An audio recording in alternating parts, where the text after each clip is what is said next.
Majelis Ulama Indonesia ikut bersuara terkait masjid itu bisa pinjual. Tapi kalau dia bangun sendiri, kemudian dia dipakai musola sendiri. Viral Masjid Shalom, salam sejahtera dalam kasih Tuhan kita Yesus Kristus. Bagaimana kabar saudara hari ini? Tentu doa dan harapan kami saudara dalam keadaan yang sehat dan diberkati oleh Tuhan. Amin, puji Tuhan. Saudara, Yesus mengatakan kepada kita bahwa akulah jalan, kebenaran dan kehidupan. Tidak ada satu orang pun dapat sampai kepada Bapa jika tidak melalui Yesus. Yesus sendiri menyatakan bahwa ia adalah jalan menuju kepada Bapa. Tanpa dia, orang tidak mungkin akan menemukan jalan itu. Karena itu saudara-saudara, demikian Alkitab mengatakan kepada kita, barang siapa percaya kepada Yesus tidak akan binasa, melainkan beroleh hidup yang kekal. Jelas-jelas sekali di sini bahwa keselamatan itu sebagaimana tercatat dalam Kisah Para Rasul pasal 11, bahwa keselamatan itu hanya dapat di dalam Yesus Kristus. Saudaraku, Yesus mengajarkan kita untuk selalu beribadah kepada Dia. Majelis Ulama Indonesia ikut bersuara terkait masjid itu bisa pinjual. Tapi kalau dia bangun sendiri, kemudian dia dipakai musola sendiri. Viral Masjid Makassar dijual demi bangun rumah tahfiz di Jakarta. Sebuah masjid di Makassar, Sulawesi Selatan dijual pemilik lahan.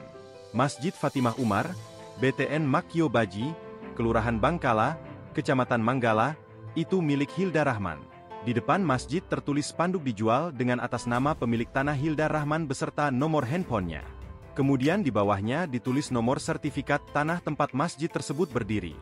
Imam Masjid Fatimah Umar, Ismail Kapaja mengatakan, spanduk dijual di depan masjid dipasang Hilda Rahman belum lama ini.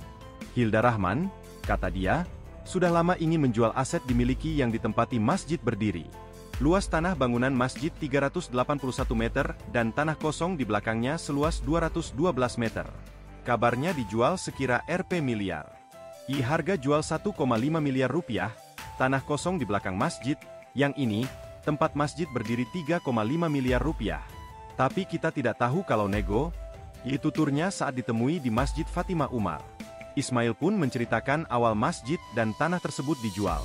Mulanya 3 tahun silam, tepatnya 2021, Hilda Rahman datang untuk melihat tanah kosong di belakang masjid. Tanah tersebut ingin dijadikan rumah tahfiz. Beberapa bulan kemudian justru tanah tersebut mau dijual beserta dengan tanah tempat Masjid Fatimah Umar berdiri. Alasannya, Hilda Rahman mau pindah di Jakarta. Ada aset telah dibeli di Jakarta untuk membangun pesantren. Namun, ada lahan ingin dibebaskan untuk masuk pesantren tersebut sehingga butuh biaya. Ia melanjutkan, pernah ada seorang dokter ingin membeli tanah tersebut seharga 1,5 miliar rupiah. Namun, dari Hilda Rahman mensyaratkan nama masjid tak boleh diubah. Selanjutnya, Hilda Rahman datang lagi bersama adiknya, Habib Umar. Setahun pasca kedatangannya, Hilda Rahman menghubungi pengurus masjid bahwa tanah tersebut akan dijual. Kali ini sang pemilik sudah bersikeras. Bahkan, ingin menggembok masjid. Namun, mendapat penolakan dari warga. Mediasi pun dilakukan oleh pihak kelurahan, masyarakat dan Hilda Rahman. Kesepakatannya adalah masyarakat tetap bisa menggunakan masjid, tapi dipasang spanduk dijual. Masjid Fatimah Umar dibangun sekira 1990-an. Sang pemilik tanah, Hilda Rahman yang membangun. Hanya saja bangunan masjid belum utuh seperti sekarang. Warga pun swadaya untuk menyempurnakan bangunan masjid tersebut.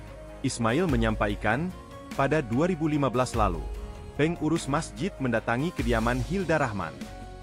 Mereka ingin meminta perjanjian hitam di atas putih untuk masjid tersebut. Kala itu yang ditemui hanya suami Hilda Rahman. Suami Hilda Rahman pun mempersilahkan warga untuk menggunakannya. Dia menjamin tidak ada dari keluarganya yang akan menuntut. Sebenarnya masjid itu bisa pindah. Oleh karena itu, mamanya masjid kalau wakaf orang nggak bisa dijual. Tapi kalau dia bangun sendiri, kemudian dia dipakai musola sendiri, ya kalau secara hukum fikihnya ya boleh, karena milik dia belum diwakafkan. Nah, cuman tidak pantas udah dipakai tempat sujud kemudian dijual. Apalagi nanti udah dipakai yang tidak baik, orang pernah sujud di sana, jadi merasa nggak nyaman. Kan sama dengan kita bikin musola di rumah, mau dipindah dari depan ke belakang, itu boleh saja bapaknya. Tetapi sebaiknya di mana masjid mau dibangun, pastikan tanahnya dan milik umum. Karena kepada dia, bukan? Bagaimana orang Kristen yang mengasihi Yesus haruslah mengasihi rumah ibadah atau tempat-tempat ibadah. Karena Raja Daud pernah berkata, oleh karena cinta akan rumahmu menghanguskan aku.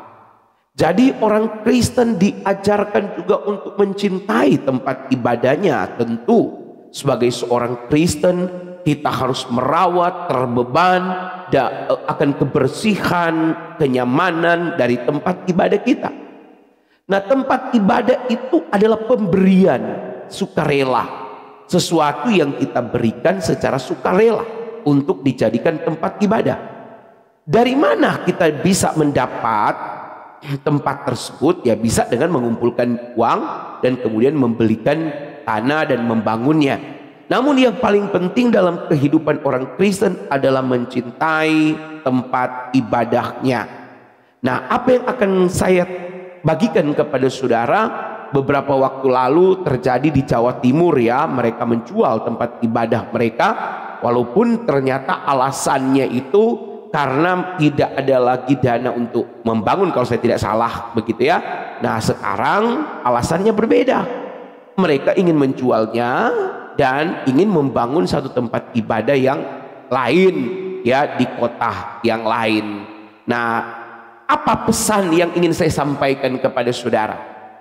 Seringkali saudara-saudara kita orang-orang non-Kristen seringkali berbicara begini, bahwa lihatlah gereja di Eropa, gereja di Amerika, di berbagai belahan dunia sudah mulai kosong dan mulai dijual. Tetapi itu tidak pernah disertai dengan data dan bukti.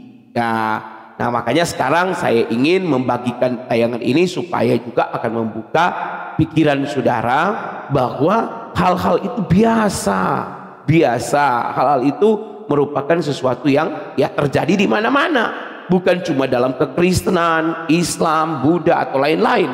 Tetapi secara fakta kita melihat bahwa ini di Makassar peristiwa itu terjadi.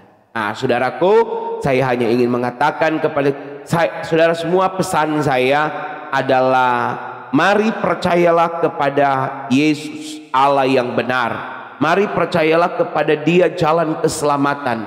Tidak ada keselamatan di luar Yesus. Kalau engkau mau masuk surga, engkau harus percaya kepada Dia.